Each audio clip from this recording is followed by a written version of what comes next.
اس کے بعد جو دوسرا ریزن ہے وہ یہ ہے کہ برطانیہ کے اندر حکومت کے اختیارات تو کابینہ کے پاس آ گئے، اور دنیا کی تقریباً ہر کابینہ کے پاس حکومتی اختیارات ہوتے ہیں، لیکن اس کے ساتھ ساتھ پارلیمنٹ کے بھی بہت سارے اختیارات کابینہ استعمال کر رہی ہے، اور اس وجہ سے پارلیمنٹ کے اختیارات کو کابینہ استعمال کرتی ہے۔ اس ریزن کی وجہ سے بھی کابینہ کے اختیارات میں بے پناہ اضافہ ہوا ہے، اور کابینہ کی آمریت کی ٹرم کو یوز کیا جاتا ہے۔ پارلیمنٹ پر برطانوی کیبنٹ کا کنٹرول اس طرح سے ہوتا ہے کہ پارلیمنٹ میں کابینہ جس پارٹی سے تعلق رکھتی ہے اسی پارٹی کی اکثریت ہوتی ہے، وزیر اعظم کا تعلق اسی پارٹی سے ہوتا ہے، اور جو بھی پارلیمنٹ جتنے بھی قوانین بناتی ہے وہ سب کے سب اس میں سے 90% وہ قوانین ہوتے ہیں جو کہ کابینہ یعنی سرکاری جو مسودات ہوتے ہیں وہ ہوتے ہیں جن کو کابینہ یا حکومت کی جو ممبرز ہیں ان کی طرف سے پیش کیا جاتا ہے، اور وہی جو ہے اور غیر سرکاری قوانین بھی وہی منظور ہوتے ہیں، وہی بل منظور ہو کے قانون بنتے ہیں جن کو کابینہ کی حمایت حاصل ہوتی ہے۔ تو اس طرح پارلیمنٹ میں قانون سازی کے اوپر ہمیں مکمل کنٹرول کابینہ کا نظر آتا ہے۔ اس کے ساتھ ساتھ پارلیمنٹ کو کابینہ جب چاہے توڑ بھی سکتی ہے۔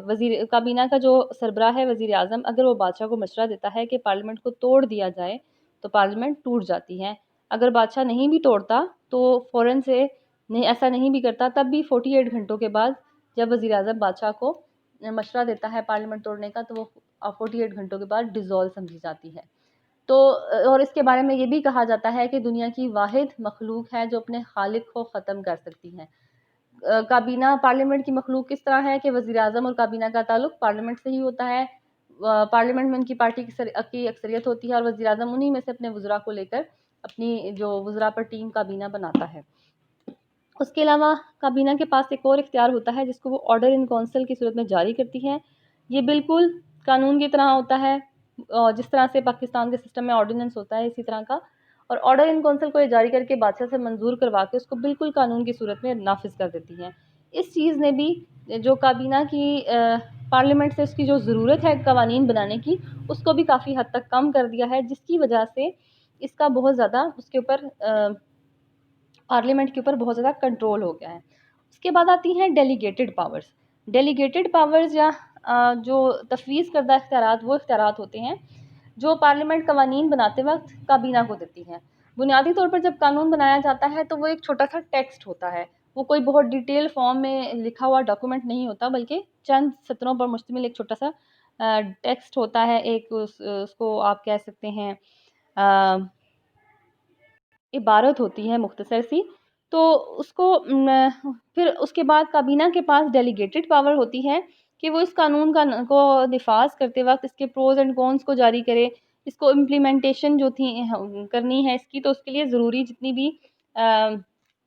آپریٹنگ اس کو پروسیجرز چاہیے ہیں ان کو جاری کرے، اور اس کے ساتھ ساتھ اس کے لیے رولز ریگولیشن ترتیب دے۔ اور یہاں پر کابینہ کی مرضی اس حد تک چلتی ہے کہ وہ چاہے تو جو قانون کی اصل جو اسپرٹ ہے، جو ریئل اس کی نیچر ہے، اس تک کو بدل سکتی ہے۔ تو ڈیلیگیٹڈ پاور کابینہ کے پاس آ گئی ہیں پارلیمنٹ کی طرف سے، اور پارلیمنٹ قانون کی ایک مختصر سر ایک عبارت بنا دیتی ہے، اور اس ڈیلیگیٹڈ پاور کی وجہ سے بھی کابینہ کے اختیارات میں بے حد اضافہ ہوا ہے۔ اس کے بعد فائنینسز کے اوپر بہت زیادہ کنٹرول ہے۔ چانسلر آف ایکسچیکر یعنی وزیر خزانہ کابینہ کا ممبر ہوتا ہے، وہ پورے سال کے جو آمدن اور اخراجات ہیں ان سے ریلیٹڈ ایک تخمینہ یعنی بجٹ تیار کرتا ہے، اور بجٹ کو ایز اٹ از پارلیمنٹ کے اندر منظور کیا جاتا ہے۔ اور اگر ایسا منظور نہ کیا جائے تو وزیر اعظم اور کابینہ کا یہ فیلئر سمجھا جاتا ہے اور حکومت مستعفی ہو جاتی ہے، لیکن ایسا نہیں ہوتا کیونکہ برطانیہ کے اندر پارٹی ڈسپلن بہت زیادہ ہے۔ آگے آپ ڈیٹیل میں پڑھیں گے کہ وہاں پر ایسا نہیں ہوتا کہ پارٹی کے افراد اپنی ہی پارٹی کے اگینسٹ کسی قسم کے ویوز کا اظہار کریں۔ اس وجہ سے بھی جس طرح سے بجٹ آتا ہے ایسے ہی منظور کیا جاتا ہے۔ اور دوسری بات یہ ہے کہ پارلیمنٹ کے پاس وہاں پر اختیار نہیں ہے کہ وہ کسی شعبے میں اگر جو بجٹ ہے اس نے کسی ایک شعبے کو زیادہ فنڈ الوکیٹ کیے ہیں تو وہ اس فنڈ میں کمی کروا سکے یا کسی اور کے ڈپارٹمنٹ کے فنڈ میں زیادتی کروا سکے۔ تو مطالبات زر میں کمی کا یا اضافے کا مطالبہ یا اس قسم کا کوئی اختیار پارلیمنٹ کے پاس نہیں ہے، جبکہ جو امریکن پارلیمنٹ ہے اس کے پاس یہ اختیار ہے۔ امریکہ میں پارلیمنٹ کو کانگریس کہا جاتا ہے، وہاں کی جو کانگریس ہے اس کے پاس یہ اختیار ہوتا ہے، برطانیہ کے پاس نہیں، برطانوی پارلیمنٹ کے پاس نہیں ہے۔ تو اس طرح مالیات پر ہم اوور آل کنٹرول دیکھتے ہیں کہ کابینہ کا ہی ہے، اور اس مالیات پر کنٹرول کی وجہ سے بھی کابینہ کی امپورٹنس بہت زیادہ ہو گئی ہے۔ اس کے بعد پارٹی ڈسپلن ہے۔ برطانیہ کے اندر جو پارٹی سسٹم ہے وہ اتنا زیادہ اسٹرانگ ہے کہ وہاں پر کوئی بھی شخص اپنی پارٹی کو اگر چھوڑ دیتا ہے تو اس کا پورا پولیٹیکل کریئر ختم سمجھا جاتا ہے۔ برطانیہ کے اندر 2 سیاسی جماعتیں ہیں، آلریڈی آپ اس کی کانسٹیٹیوشن کی جو مین کریکٹرسٹکس تھی اس میں آپ پڑھ چکے ہیں کہ لبرل اور کنزرویٹو پارٹیز ہیں وہاں پر، اور ان دونوں کے نظریات میں، ان دونوں کے اوریجنز میں بہت زیادہ ڈفرینس ہے۔ اور ایک جو پارٹی تھی وہ اس لیے قائم ہوئی تھی کہ وہ بادشاہت کو قائم رکھنا چاہتی تھی، پرانی روایات سے پیار کرتی تھی، پرانے اداروں کو قائم رکھنا چاہتی تھی، امراء اور نوابوں کی اور جاگیردارانہ نظام کی حامی تھی۔ اور دوسری پارٹی وہ تھی جو عوام کی، عوامی طبقوں کی اور عام جو عوام تھی اس کی حامی تھی، اور عوامی نمائندوں میں اختیارات کو تقسیم کرنا چاہتی تھی۔ اور اختیاراتی نظریات کی اس تقسیم کی وجہ سے ان دونوں پارٹیز کا بہت زیادہ ان کے درمیان نظریاتی طور پر بہت اختلاف پایا جاتا ہے، اور کسی ایک شخص کا پھر ایک پارٹی چھوڑ کے کسی دوسری پارٹی کو اپنانا ایسے ہی ہے جیسے کہ آگ اور پانی، مطلب بالکل دونوں ایک دوسرے سے ڈفرینس ہیں۔ تو کوئی ایک شخص جو کہ ایک کنزرویٹو خیالات کا حامی ہے تو وہ اس پارٹی کی رکنیت اختیار کرتا ہے تو وہ لبرل میں نہیں جا سکتا، اور لبرل والا کنزرویٹو میں نہیں جا سکتا۔ اب وہاں پر لبرل پارٹی کی جگہ لیبر پارٹی ہے، تو لیبر اور کنزرویٹو کا بھی یہی حال ہے کہ دونوں ایک دوسرے کی بہت کنٹراڈکشن میں ہیں۔ اس کے مقابلے میں آپ پاکستان میں دیکھیں تو یہاں ہمارے پاس ایسی اگزامپلز نہیں ہیں، بلکہ ایون امریکہ میں بھی وہاں پہ حالانکہ جو وہاں کا سیاسی نظام ہے بہت اسٹرانگ ہے، لیکن وہاں پر ہمیں اتنا اسٹرکٹ پارٹی ڈسپلن نظر نہیں آتا، اور پاکستان میں تو پارٹی ڈسپلن بالکل نہیں ہے۔ کئی ایسے آپ کے اپنے حلقے میں ایسے افراد ہوں گے، ایسے ایم این ایز ہوں گے جو کہ اگر آپ نے ابھی تک لائف میں 2 یا 3 الیکشن دیکھے ہوں گے تو آپ کو پتہ ہوگا کہ ایک شخص جو پیپلز پارٹی کے ٹکٹ پہ 2013 میں اس کا انتخاب ہوا تھا، 2013 سے پہلے آئی تھنک 7-8 میں 2007-8 میں الیکشن ہوئے تھے، تو اس ٹائم اگر ہوا تھا، پھر 13 میں وہ نون لیگ کا ہوا ہوگا، اور پھر 2018 میں وہ پی ٹی آئی سے جیتا ہوگا۔ تو کچھ ایسے ہوتے ہیں افراد جن کو ہم اردو میں فصلی بٹیرے بھی کہتے ہیں، جو پارٹی کی پاپولیرٹی کو دیکھتے ہوئے اس وقت اسی پارٹی کا ٹکٹ حاصل کرنے کی کوشش کرتے ہیں۔ تو ایسے لوگوں کا کریئر ہمارے جیسے کنٹریز میں چل سکتا ہے کہ لوگ ان سے نہیں پوچھتے کہ آپ کے سیاسی نظریات اتنے کیوں بدل جاتے ہیں، لیکن جن کنٹریز کے اندر سیاسی شعور زیادہ ہے وہاں پر پارٹی ڈسپلن بہت سخت ہے، اور پارٹی ڈسپلن اتنا سخت ہونے کی وجہ سے کوئی شخص اپنی پارٹی کو چھوڑ کے نہیں جاتا، اور ایک دفعہ جو شخص جس پارٹی کے ٹکٹ سے منتخب ہو جائے وہ پھر تاعمر اسی پارٹی کا رکن رہتا ہے، یا پھر وہ اس پارٹی سے استعفیٰ دیتا ہے، اور استعفے کی صورت میں بھی وہ دوسری پارٹی نہیں جوائن کرتا بلکہ پھر اس کا سیاسی کریئر ختم ہو جاتا ہے۔ تو پارٹی ڈسپلن کی ایک ایگزامپل آپ کی بک میں بھی دی ہوئی ہے کہ جو ولسن تھا جب وہ پرائم منسٹر بنا تو اس کو صرف 2 سیٹوں کی اکثریت حاصل تھی، اور یہ بہت نازک سچویشن ہوتی ہے، کسی اور کنٹری میں ہوتی جیسے کہ پاکستان میں تو ایسی حکومت صرف چند ماہ رہ سکتی تھی، کسی بھی وقت اس کے وزراء 2-4 اس کا ساتھ چھوڑ دیتے اور حکومت ٹوٹ جاتی، لیکن اس کی جو 2 سیٹوں کی اکثریت تھی وہ آخر دم تک قائم رہی، اور یہ ہمیں صرف برطانیہ کے سیاسی نظام میں نظر آتا ہے۔ اس اسٹرکٹ پارٹی ڈسپلن کا کابینہ کی عملیت سے کیا تعلق ہے؟ وہ یہ ہے کہ کابینہ کو پتہ ہے کہ اس کی پارٹی کی اکثریت پارلیمنٹ میں قائم ہے، وہ جو قانون چاہے وہ منوا سکتی ہے، جو چاہے پالیسی کو نافذ کر سکتی ہے، اور پارلیمنٹ کے اندر وہ بجٹ پیش کرتی ہے یا کوئی قانون پیش کرتی ہے تو وہ کسی صورت رد نہیں ہوگا، کیونکہ اس کی پارٹی کا کوئی بھی بندہ اس کے اگینسٹ کبھی بھی نہیں جائے گا، اس کی پارٹی کو چھوڑ کے نہیں جائے گا، اس وجہ سے، اور اس کی پارٹی کے خلاف کام نہیں کرے گا، اپنی ہی پارٹی کے اگینسٹ ووٹ نہیں کرے گا۔ اس وجہ سے برطانیہ کے اندر پارٹی ڈسپلن ہونے کی وجہ سے بھی کابینہ کی اہمیت میں بے حد اضافہ ہوا ہے۔ اس کے علاوہ برطانیہ کے اندر جو پارلیمانی روایات ہیں ان میں سے یہ بھی ہے کہ کوئی شخص اگر اپنی پارٹی کے کسی پالیسی سے اختلاف رکھتا ہے تو پھر وہ اس کے خلاف اظہار رائے نہیں کرتا بلکہ ڈائریکٹ استعفیٰ دے دیتا ہے، اور جب وہ پارٹی سے استعفیٰ دیتا ہے تو اس کا مطلب یہ ہے کہ وہ اپنا پولیٹیکل کریئر ختم کر دیتا ہے۔ تو یا تو اسے ایک ہی اس کے پاس، پھر ہر شخص کے پاس ایک ہی آپشن ہوتی ہے کہ یا تو وہ اپنا پولیٹیکل کریئر ختم کر دے، جو عام صورتوں میں کوئی بھی سیاستدان نہیں کرنا چاہتا، مرتے دم تک وہ سیاستدان یا سیاست میں ایکٹیو ہی رہنا چاہتے ہیں، تو ایسا کوئی بھی شخص نہیں کرنا چاہتا کہ وہ کسی چیز سے اختلاف رکھتا ہے، کسی پالیسی سے حکومت کی یا کابینہ کی، تو وہ استعفیٰ دے دے، اور دوسری آپشن یہ ہوتی ہے کہ وہ پھر کابینہ کی ہاں میں ہاں ملاتا رہے، وزیر اعظم کی جو بھی پالیسیز ہیں ان کے حق میں ووٹ دیتا رہے۔ اور اس کے علاوہ ایک اور ریزن یہ ہے کہ جو پارلیمنٹ کے ممبرز ہوتے ہیں وہ بڑی ایک طویل جد و جہد کر کے الیکشن کے پروسیس سے گزر کے بڑا پیسہ خرچ کر کے الیکشن جیت کے آتے ہیں، اور پارلیمنٹ میں کبھی بھی کابینہ کو یہ لگے کہ پارلیمنٹ ان کے خلاف جا سکتی ہے تو وہ پارلیمنٹ کو توڑنے کا مشورہ دے سکتے ہیں۔ اس میں ایون اپوزیشن کے ارکان بھی آتے ہیں۔ تو اگر یہ جو دھمکی ہے یہی پارلیمنٹ کے لیے کافی ہوتی ہے، ان کو پتہ ہوتا ہے کہ اب دوبارہ سے الیکشنز ہوں گے، پھر ہم لمبے پروسیس سے گزریں گے، انتخابی اخراجات اور سارے جو پروسیس ہے اس سے بچنے کے لیے بھی پھر وہ کابینہ اور وزیر اعظم کی ہاں میں ہاں ملاتے رہتے ہیں۔ اس کے علاوہ پارلیمنٹ کے اختیارات میں کابینہ کے اختیارات میں اضافے کی ایک اور وجہ یہ ہے کہ برطانیہ کے اندر دارالامراء کی حیثیت میں بہت زیادہ چینجز آئے ہیں۔ دنیا میں پارلیمنٹ کے جتنی بھی جہاں بھی پارلیمنٹ قائم ہے، اکثریتی ممالک ایسے ہیں جہاں پارلیمنٹ کے 2 ایوان ہیں، اور ایوان بالا زیادہ تر غیر نمائندہ ایوان ہے، جہاں زیادہ تر ممالک میں ایسا ایوان ہے جہاں پر عوامی نمائندے نہیں ہوتے، تو اس لیے اس کے اختیارات میں کمی، ان کے اختیارات بھی کم ہیں۔ لیکن اتنا زیادہ بے عمل یا بے اختیار ادارہ کسی بھی ملک کے اندر دارالامراء نہیں ہے جتنا کہ برطانیہ کے اندر ہے۔ اور پہلے پھر بھی جو دارالامراء تھا وہ کسی قانون کو ویٹو کرنے کا اختیار رکھتا تھا، کسی بل کو ویٹو کرنے کا اختیار رکھتا تھا، اور وہ قانون نہیں بن سکتا تھا، اس کے پاس مالیاتی اختیارات تھے۔ لیکن 1911 اور 1949 کے پارلیمنٹ ایکٹ کے بعد دارالامراء کی حیثیت بالکل ختم ہو کر رہ گئی ہے، وہ صرف ایک غیر نمائندہ اور آپ کہہ سکتے ہیں کہ ایک بے اختیار سا ایوان بن کر رہ گیا ہے، جس کا کام صرف پارلیمنٹ کے بنائے ہوئے قوانین کی توثیق کرنا ہے یا اس میں مزید ڈیٹیلنگ ایڈ کرنا ہے۔ تو دارالامراء کی حیثیت میں کمی کی وجہ سے بھی کابینہ کے اختیارات میں اضافہ ہوا ہے، کیونکہ دارالعوام میں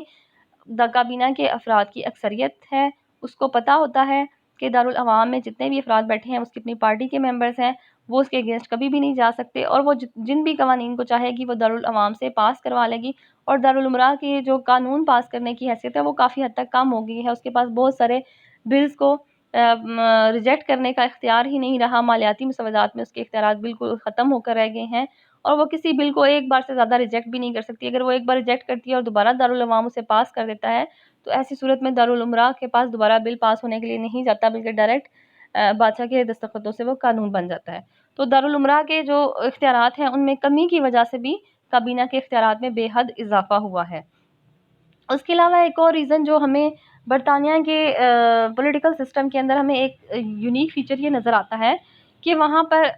پریکٹیکلی اور وہاں کی جو تھیوریٹیکل نالج ہے اس میں بڑا فرق ہے۔ تھیوریٹیکل امپلیکیشنز میں ہم دیکھتے ہیں کہ وہاں پر ہر طرح سے بادشاہ با اختیار ہے، اس کے پاس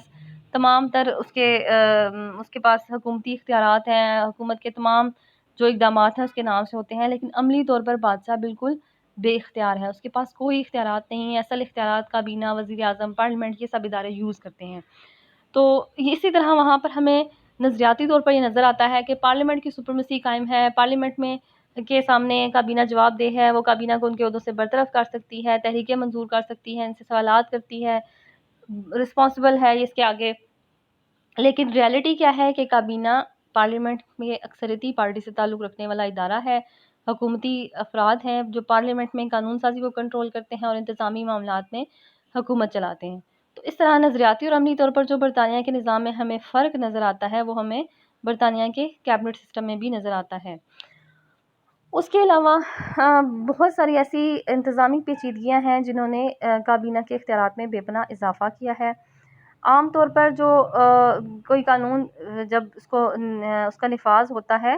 تو وزیر اعظم اور وزراء یعنی کابینہ کے ممبرز جو ریکمنڈیشنز پیش کرتے ہیں پارلیمنٹ کو یا وزراء کو، انتظامیہ جو بھی پیش کرتی ہے پارلیمنٹ انہیں آرام سے قبول کر لیتی ہے، اس لیے کہ ان کو اتنی زیادہ جو پیچیدگیاں ہیں وہ ان کا علم نہیں ہوتا۔ اور اب کیونکہ اسٹیٹ کا رول بہت زیادہ بڑھ گیا ہے، ٹیکنالوجی، میڈیا نے بہت زیادہ ترقی کر لی ہے، تو حکومت کے اوپر ورک لوڈ اور برڈن زیادہ ہے۔ ہمیں حکومت ہر وقت فوکس میں زیادہ نظر آتی ہے اور پارلیمنٹ کم نظر آتی ہے۔ اس وجہ سے بھی جو قوانین ہیں ان کی ڈیٹیلنگ میں اور جس قسم کے قوانین چاہیے وہ اس کے لیے جو ریکمنڈیشنز انتظامیہ پارلیمنٹ کو دیتی ہے وہ ان کو فوراً قبول کر لیتی ہے۔ اور ان انتظامی پیچیدگیوں کی وجہ سے بھی انتظامیہ کے جو اختیارات ہیں اور ان کے فرائض ہیں اس میں اضافہ ہوا ہے اور اس نے کابینہ کی آمریت کو جنم دیا ہے۔ اس کے علاوہ ہم یہ دیکھتے ہیں کہ پہلے جو ریاست کے صرف جو بنیادی فرائض تھے وہی ریاست کا کام تھا، یعنی امن و امان کا قیام، ملک کا دفاع کرنا اور امن و امان کا قیام اور خارجہ تعلقات بنانا، یہ ریاست کا ایک بنیادی فرائض تھے اور ابھی بھی ریاست کے بنیادی فرائض ہی ہیں، لیکن اس کے علاوہ ریاست کے اوپر باقی فرائض نہیں تھے۔ لیکن اب ریاست کا دائرہ کار بہت وسیع ہو گیا ہے، اب ریاستیں صرف امن و امان اور دفاع کے لیے نہیں بنی ہوئی بلکہ وہ فلاحی ریاستیں بننا چاہتی ہیں جو ویلفیئر کے لیے کام کرتی ہیں لوگوں کے لیے۔ اس میں تعلیم، صحت، ہر شعبے کے اوپر ریاست کے اوپر بہت زیادہ برڈن ہے اور ریاست بہت سارے اس وجہ سے اس کو بہت سارے فرائض ادا کرنے پڑتے ہیں اور حکومت کے ذریعے پھر یہ کوشش کی جاتی ہے کہ ریاست کے جو ایکٹیو رول ہے اس کو مزید بڑھایا جائے۔ اس وجہ سے بھی کابینہ وسیع تر اختیارات کی مالک بن گئی ہے، کیونکہ کابینہ کو ہر معاملے میں حکومت کو حکومتی جو کام ہیں ان کو ادا کرنا پڑتا ہے، اور کابینہ کے اختیارات و فرائض میں بہت زیادہ اضافہ ہونے کی وجہ سے اس کی جو آمریت ہے اس کے لیے بھی اس نے ایک پلیٹ فارم پرووائڈ کیا ہے۔ اس کے علاوہ جو کابینہ ہے اس کے اختیارات میں اضافے کی وجہ دونوں بڑی جنگیں بھی بنی ہیں۔ دنیا میں اس وقت دو جو عظیم جنگیں ہیں وہ ہو چکی ہیں جو 19 سینچری میں ہوئیں۔ فرسٹ ورلڈ وار جو 1914 سے 1920 تک رہی، 1918 تک سوری، اور دوسری 1939 سے 1945 تک، تقریباً یہ 5 سال جاری رہنے والی جنگیں تھیں، اور اس وقت برطانیہ دنیا کی سپر پاور تھا اور ان جنگوں کے جیتنے میں برطانیہ کا اہم کردار تھا۔ برطانیہ ایک بڑے جو تھا ایک اس نے اتحاد قائم کیا ہوا تھا بڑے کنٹریز کے ساتھ، اور ان جنگوں کے دوران برطانیہ کی حیثیت، کیونکہ ایک تو وہ سپر پاور تھا اور پھر وہ جنگ بھی لڑ رہا تھا، تو اس کی حیثیت بہت واضح تھی، اور اس وجہ سے اس کے اوپر جو فیصلوں کا برڈن تھا وہ بھی زیادہ تھا۔ تو پہلے اگر کوئی بھی اہم فیصلہ لیتے ہوئے پارلیمنٹ سے مشورہ لیا جاتا تھا، باقاعدہ منظوری حاصل کرنا پڑتی تھی، تو ان جنگوں کے دوران جو 5 سال تک تقریباً جاری رہیں، یہ ضروری تھا کہ فوری فیصلے لیے جائیں، اور کئی فیصلے ایسے وقتوں پر ہوئے جبکہ برطانیہ کے اندر شدید جنگی ماحول تھا، تو پارلیمنٹ کا اجلاس بلانا اور اس سے کوئی بل منظور کروانا پاسبل نہیں تھا۔ تو اس کا آسان حل یہ تھا کہ کیبنٹ نے اور وزیر اعظم نے اپنی کابینہ کے مشورے سے فوری فیصلے لیے، اور اس چیز نے پھر بعد میں ایک روایت کنونشن کی شکل اختیار کر لی، اور بعد میں بہت سارے جو انتظامی معاملات تھے وہ پارلیمنٹ کی مرضی کے بغیر ہی ہونے لگے، اور یہ پریکٹس جو 5 سال تک جنگوں کے دوران جاری رہی اس نے وہ بعد میں بھی جاری رہی، اور کابینہ کے اختیارات کافی بہت زیادہ بڑھ گئے۔ تو اوورآل ہم دیکھتے ہیں کہ یہ جو ریزنز تھیں یہ کابینہ کی آمریت کا باعث بنی، اور اگر ہم ان دلائل کو دیکھیں تو ہم یہ سمجھتے ہیں کہ کابینہ ایک ایسا ادارہ ہے جسے روکنے ٹوکنے والا کوئی نہیں ہے، اور تمام شعبوں پر ہمیں وہ آل ان آل نظر آتی ہے، اس کا ایک مکمل کنٹرول نظر آتا ہے، اور ہر طرح سے وہ ہمیں ایک پاورفل ادارہ نظر آتا ہے۔ لیکن اگر ہم ریالٹی میں دیکھیں تو کابینہ جتنا بھی پاورفل ادارہ ہو جائے، برطانیہ کے سیاسی نظام میں وہ آمریت کی شکل اختیار نہیں کر سکتا۔ اس کی ریزن یہ ہے کہ برطانیہ دنیا کی سب سے پرانی ڈیموکریسی ہے۔ 1215 میں جب باقی دنیا کے اندر عوامی حقوق کا کوئی کانسیپٹ ہی نہیں تھا، 1215 کے اندر انہوں نے میگنا کارٹا پہ بادشاہ سے دستخط کروا کر یہ ثابت کیا کہ وہ بہت باشعور قوم ہے جو اپنے حقوق کے لیے بادشاہ سے مطالبہ کر سکتے ہیں اور بادشاہ کو اپنے آگے جھکنے پر مجبور کر سکتے ہیں۔ پھر اس کے بعد 1629، 1669، 1688 کے شاندار انقلاب، پیٹیشن آف رائٹس، اور ان کے بعد بادشاہ کے اختیارات بالکل برائے نام ہو کر رہ گئے۔ تو لیکن اس میں عوام کی کنٹریبیوشن بھی تھی، اور عوام کی بڑی سکسیس تھی کہ انہوں نے بادشاہ سے ان ریٹن ڈاکومنٹس کے اوپر دستخط کروائے جن کے تحت بادشاہ نے لکھ کے دیا کہ اس نے اپنے اختیارات میں کمی کر لی ہے اور اب اختیارات عوام کو حاصل ہیں۔ تو اس طرح ایک ایسی قوم کو کے پاس کوئی بھی ایسا ادارہ جو کام کرتا ہے، کوئی ایسا انسٹیٹیوٹ اس طرح سے کام نہیں کر سکتا کہ وہ ڈکٹیٹر بن کے پورے ملک کے اوپر چھا سکے۔ زیادہ سے زیادہ کوئی پارلیمنٹ یا کابینہ 5 سال تک کام کر سکتی ہے، اس کے بعد انہوں نے واپس اپنے عوام کے پاس ووٹ لینے کے لیے ہی جانا پڑتا ہے۔ اور برطانیہ کی عوام اتنی باشعور ہے، اور ایون سیاستدان بھی اتنے باشعور ہیں کہ ان کو پتہ ہے کہ اگر وہ غلط پالیسیز کو جاری رکھیں گے، ایون اب آپ ڈیولپنگ کنٹریز میں بھی دیکھیں کہ جو حکمران کرپٹ تھے، جن کی پالیسیز صحیح نہیں تھیں، جنہوں نے عوام کے لیے نہیں کام کیا، تو لوگوں نے وہاں کے سیاسی نظام میں ہمیں وہاں پہ بھی چینجز دیکھنے میں نظر آئے. جو موروثی سیاست تھی وہ ہمیں بدلتی ہوئی نظر آئی. اس کی ایک مثال پی ٹی آئی کی ان الیکشنز میں جیتنا بھی ہے کہ جو پیپلز پارٹی اور نون لیگ بڑے عرصے سے حکومتوں میں آ رہے تھے وہ ختم ہو کر رہ گئی. تو یہ اس کی اسی طرح برطانیہ کے اندر بھی ہے کہ جو قوم اتنے عرصے سے جو بہت دنیا کی ڈیولپ اور بڑی باشعور سیاسی لحاظ سے قوم سمجھی جاتی ہے، اس کے اندر کسی ایسی شخص یا ایسی پارٹی یا ایسے انسٹیٹیوٹ کا کام کرنا پاسبل نہیں ہے جو آمرانہ انداز میں کام کرے اور 5 سال تک کام کرے اور اس کے بعد پھر اس کے جیتنے کے چانسز ہوں. تو کوئی بھی جو شخص ہے وہ کوئی ایسا کام نہیں کرنا چاہے گا کہ جب وہ دوبارہ الیکشن کے لیے جائے تو اس کے وہ ہار سکے اور اس کے بعد اس کی جو نیکسٹ چانسز آف اس کی سکسیس ہے وہ بالکل زیرو ہو کر رہ جائیں. اس کے علاوہ برطانیہ کے اندر ایک اور جو چیز بہت زیادہ ایفیشینٹلی کام کرتی ہے وہ وہاں کی اپوزیشن ہے. جتنے وزراء کیبنٹ کے اندر کام کرتے ہیں اور جو وہ ڈیوٹیز کو پرفارم کرتے ہیں، وہی جو ڈیوٹیز ہیں وہ انہوں نے جو اپوزیشن ہے انہوں نے بھی اپنے کسی نہ کسی وزیر کو دی ہوتی ہے. تو جس طرح وزیر اطلاعات ہے تو اس کے بعد ایک جو اپوزیشن ہے اس نے بھی ایک وزیر اطلاعات کے پیچھے ایک